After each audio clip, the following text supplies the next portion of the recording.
बदल हा निसर्गाचा नियम आहे आणि त्यानुसार आपल्या प्रत्येकाला आपल्या आयुष्यामध्ये बदल हवा असतो. जे आयुष्य आपण जगतोय त्यापेक्षा आपलं आयुष्य अधिक चांगलं असावं असं प्रत्येकालाच वाटत असतं आणि त्यासाठी आपण दिवस-रात्र मेहनत करत असतो. पण खरंच हे शक्य आहे का? आपलं आयुष्य नक्की बदलेल का? असे जर प्रश्न तुम्हाला पडत असतील तर याचं उत्तर नक्कीच हो आहे. अशा काही सवयी आहेत ज्या तुम्ही बदलल्या तर तुमचं आयुष्य नक्कीच बदलायला मदत होणार आहे. आपलं आयुष्य हे आपल्या सवयींवर आणि आपल्या विचारांवर अवलंबून असतं. असं म्हणतात आपल्या सवयी आणि आपले विचार याचं प्रतिबिंब म्हणजे आपलं आयुष्य.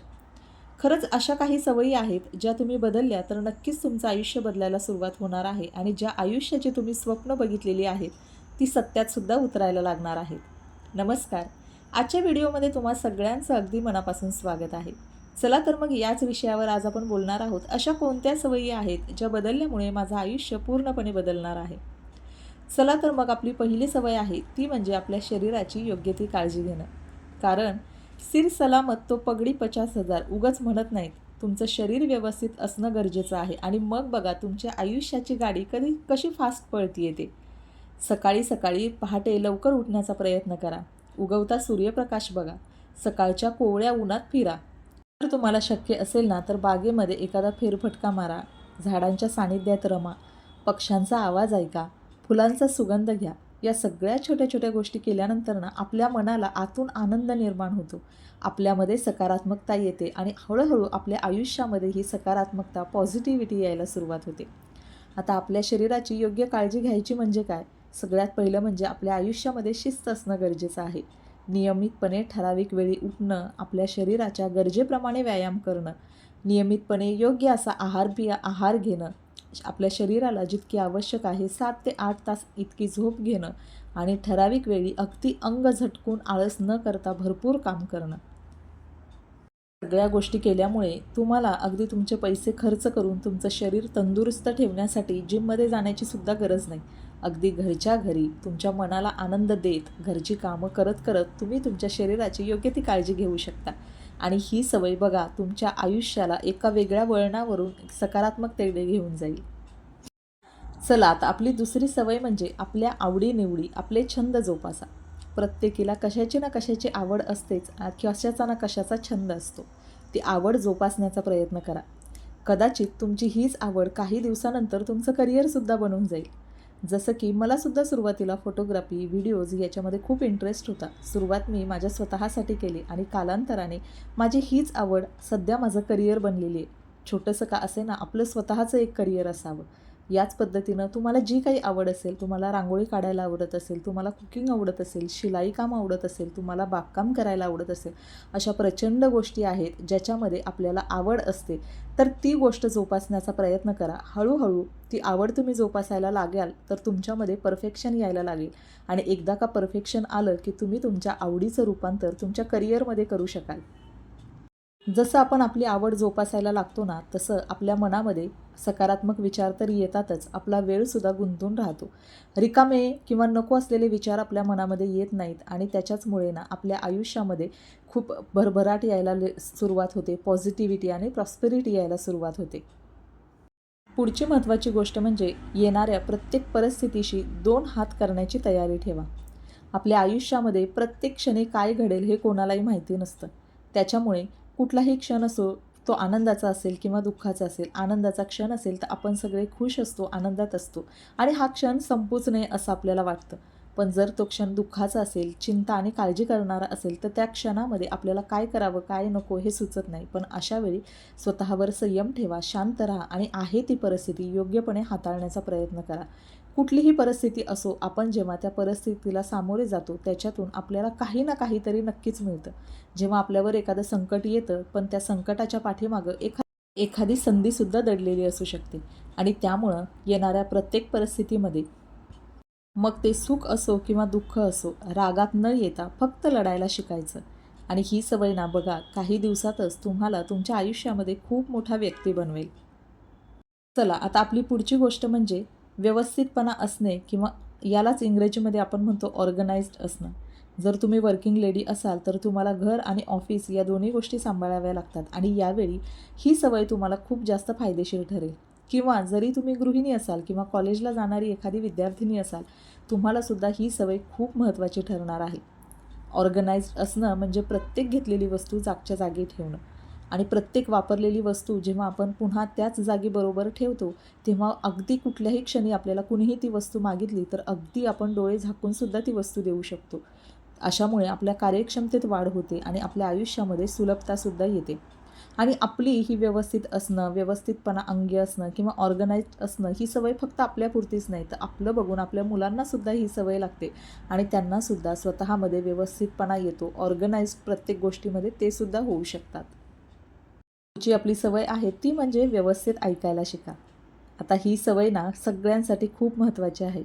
आपण जर ही सवय प्रत्येकानं अंगीकारली ना, तर आपल्या अर्ध्याच्या वर अडचणी ह्या फक्त व्यवस्थित ऐकून घेतल्याने संपून जातात.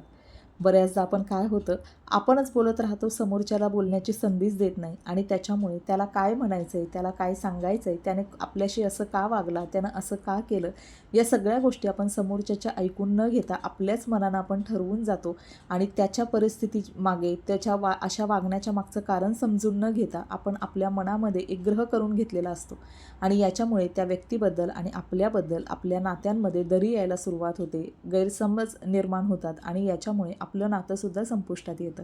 एकदा आपल्या नात्यामधला संवाद हरवला ना, की नातं कधी संपेल किंवा ते नातं अगदी जिवंतच राहत नाही आणि पुन्हा जर आपल्याला ते नातं नवीन पद्धतीनं किंवा अगदी छान पद्धतीनं फुलवायचं असेल तरीसुद्धा ते पहिल्यासारखं फुलत नाही. कारण शेवटी नात्यांमध्ये दरी येतेच आणि नात्यांमध्ये गाठसुद्धा निर्माण होते. त्यासाठी ना समोरच्याचं अगदी व्यवस्थितपणे ऐकून घ्यायला शिका, जेणेकरून त्याच्या मागची ती परिस्थिती जेव्हा आपण ऐकून घेतो तेव्हा आपल्याला असं कळतं की हां, त्यानं जे वागलं ते बरोबर आहे, त्यानं जे सांगितलं ते बरोबर आहे आणि याच्यामुळे ना आपल्या नात्यांमध्ये दरी न येता आपल्या संवादाचं रूपांतर गैरसमजामध्ये न होता आपण एकमेकांना समजून घ्यायला लागतो आणि याच्यामुळे आपलं नातं अधिक घट्ट होण्यासाठी मदत होते. ची आयुष्य बदलणारी सवय म्हणजे काळानुसार बदलायला शिका. जग हे फार झपाट्यानं बदलतंय. आजकाल आपण आपला काळ आपल्या मुलांबरोबर जर कंपेअर करायला गेलो, तर ते या मुलांना पटतच नाही. अवतीभवती घडणाऱ्या सगळ्या गोष्टी, नव्या गोष्टींचं अद्ययावत ज्ञान मिळवणं, माहिती ठेवणं ही खरं तर आपली जबाबदारी आहे. कारण आपल्यालासुद्धा या काळाबरोबर पुढे जायचं आहे. जर तुम्ही या गोष्टी नाही केल्या, तर काळानुसार तुम्ही मागं पडत जाल. जर आपल्याला ती माहिती शक्य नसेल, तर हल्ली यूट्यूबवर प्रत्येक गोष्टीची अपडेटेड इन्फॉर्मेशन असते. तुम्ही यूट्यूबचा सुद्धा आधार घेऊ शकता. आणि जर तुम्ही प्रत्येक वेळी काळानुसार आपल्याला अपडेट ठेवलं ना, तर ही सवय तुम्हाला तुमचं आयुष्य अधिक समृद्ध करण्यासाठी उपयोगी ठरेल. पुढची आपली सगळ्यात महत्त्वाची सवय आहे ती म्हणजे दररोज ना आपण दुसऱ्याला प्रभावित करण्यासाठी म्हणजे इम्प्रेस करण्यासाठी आपली बरीचशी ऊर्जा खर्च करत असतो. त्यामुळे ना स्वतःच्या मनाप्रमाणे जगण्यासाठी आपल्याला आपली ऊर्जा कमी पडत असते. समोरच्याला इम्प्रेस करून लगेच माझ्याकडे आकर्षित कसं करू ही एक सवय नंतर आपलं व्यसन कधी बनून जाते हे आपल्याला कळतच नाही. खरं तर या ठिकाणी आपण असं न करता आपण सर्वोत्तम कसं व्हावं याचा पहिला विचार केला पाहिजे. कितीही समोरच्याला इम्प्रेस करण्याचा प्रयत्न केला ना, तरी आपण कुठे ना कुठे कमी पडू शकतो. कारण त्याचे विचार आणि आपले विचार हे वेगळे असतात. त्यामुळं इतरांना इम्प्रेस करण्याऐवजी आपण स्वतःला इम्प्रेस करण्याचा प्रयत्न करूया. आज मी काय चांगलं केलं, उद्या मी काय चांगलं करू शकते, ह्या गोष्टी केल्या तर माझ्या आयुष्यामध्ये काय बदल होईल, या सगळ्या गोष्टी आपण स्वतःशीच कंपेअर करायला लागूयात, स्वतःलाच इम्प्रेस करायला लागूयात. अरे वा, आज मी ही छान गोष्ट केली, अरे वा, आज माझ्याकडून ही गोष्ट खूप सुंदर झाली, उद्या मी ही गोष्ट अजून या पद्धतीनं छान करण्याचा प्रयत्न करेन. अशा पद्धतीनं जेव्हा आपण स्वतःलाच इम्प्रेस करायला लागू, आपण आयुष्याच्या एक वळत्या चढत्या पायरीवर जाऊ आणि एकेका पायरीने आपलं आयुष्य आपण अधिक समृद्ध करायला लागू. चला, आता आपली पुढची सवय म्हणजे पुस्तकांशी, चांगल्या विचारांशी, चांगल्या लोकांशी मैत्री करायला शिका. पुस्तकांशी मैत्री केल्यामुळे ना आपल्याला नवनवीन गोष्टी कळतात. आजकाल ना पुस्तकं वाचणं तसं खूप अवघड झालेलं आहे. कारण सगळ्या गोष्टी आपल्याला ऑनलाईन अवेलेबल झालेल्या आहेत. यूट्यूबवर तुम्हाला जर एखाद्या गोष्टीची ऑडिओ बुक ऐकायची असेल तर तुम्ही मोबाईलवरती सहजपणे ऐकू शकता. यूट्यूबवर त्याची समरीसुद्धा तुम्हाला मिळू शकेल. तर अशा काही चांगल्या गोष्टी आहेत, चांगली पुस्तकं आहेत किंवा आपल्याला आपल्या अवतीभोवती असणारी चांगली लोकं आहेत, चांगली नातीगोती आहेत, तर ती मनापासून जपण्याचा प्रयत्न करा. जेव्हा आपण एकमेकांबरोबर संवाद करतो, विचारांची देवाणघेवाण होते, तेव्हा आपल्याला भरपूर सगळ्या आयडिया मिळतात आणि जेव्हा आपण या आयडिया प्रत्यक्ष कृतीमध्ये आणतो ना, तेव्हा आपल्या आयुष्यामध्ये खरोखर सकारात्मक बदल घडायला लागतात. तर अजून एक सवय मी सांगेन, की आजकाल ना आपल्याकडे भरपूर सगळी इन्फॉर्मेशन अवेलेबल झालेली आहे. आपण दिवसभर भरपूर सगळ्या गोष्टी कन्झ्युम करत असतो. पण अजून एक सवय जर आपण इम्प्लिमेंट केली ना, तर ती म्हणजे ॲक्शन. आपण फक्त गोष्टी कन्झ्युम करत राहतोय. आपल्या मेंदूकडे, आपल्या ब्रेनकडे त्या सगळ्या गोष्टी पाठवतोय. पण प्रत्यक्ष आपण कुठल्याही गोष्टीची ॲक्शन घेत नाही. जर तुम्ही ॲक्शन घ्यायला सुरुवात केली नाही, तर कसं तुमचं आयुष्य बदलणार आहे?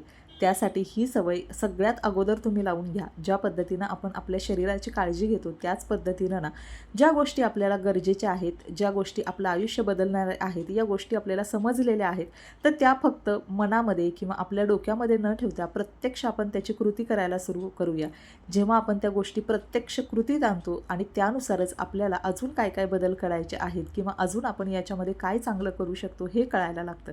त्यामुळं सगळ्यात महत्त्वाचं म्हणजे ॲक्शन घ्यायला सुरुवात करा. जर तुम्ही ॲक्शन घेतलीच नाही, तर तुमच्याकडे कितीही नॉलेज असेल तरीही त्याचा काहीही उपयोग होणार नाही. फक्त नॉलेजवर तुमचं आयुष्य कधीही बदलणार नाही. त्यामुळे खरोखरीच जर मैत्रिणीनं तुम्हाला तुमचं आयुष्य बदलायचं आहे ना, तर आजपासून, आत्तापासून, या क्षणापासून ॲक्शन घ्यायला सुरुवात करा. ज्या डायरेक्शनमध्ये तुम्हाला तुमचं आयुष्य न्यायचं आहे ना, त्या डायरेक्शनला योग्य अशा गोष्टींची इन्फॉर्मेशन घ्या आणि ती इन्फॉर्मेशन कलेक्ट केल्यानंतर लगेचच ॲक्शन घ्यायला सुरुवात करा. जर तुम्हाला अडचण येत असेल तर मनामध्ये 10 पासून 1 पर्यंत उलटे अंक मोजा आणि लगेच त्या गोष्टीची ॲक्शन घ्यायला सुरुवात करा. एखादं काम अगदी 5 मिनिटं का होईना करा, पण ते करा. ती ॲक्शन घेतल्यामुळे हळूहळू तुम्हाला त्या ॲक्शनची सवय व्हायला लागेल आणि ती सवय एकदा झाली की हळूहळू तुम्ही रोज ती गोष्ट करायला लागाल. तर सगळ्यात महत्त्वाची गोष्ट म्हणजे ॲक्शन. जोपर्यंत तुम्ही ॲक्शन घेणार नाही, तोपर्यंत तुमचं आयुष्य बदलणार नाही. आणि खरंच आपलं आयुष्य बदलणं ही फक्त आपली जबाबदारी आहे. कोणीही दुसरा येऊन आपलं आयुष्य बदलणार नाही. त्यासाठी खरोखरीच जर तुम्हाला तुमचं आयुष्य बदलायचं आहे असं वाटत असेल ना, तर त्यासाठी ना ॲक्शन घ्यायला नक्की सुरुवात करा. आणि पुढची महत्त्वाची गोष्ट म्हणजे परिणामांची चिंता अजिबात करू नका. जरी हार आली तरी अजिबात डगमगू नका. पुन्हा एकदा पाऊल टाका. जसं लहान मूल धडपडतं, पडतं, झडतं, पण पुन्हा नव्या उमेदीनं उभं राहतं.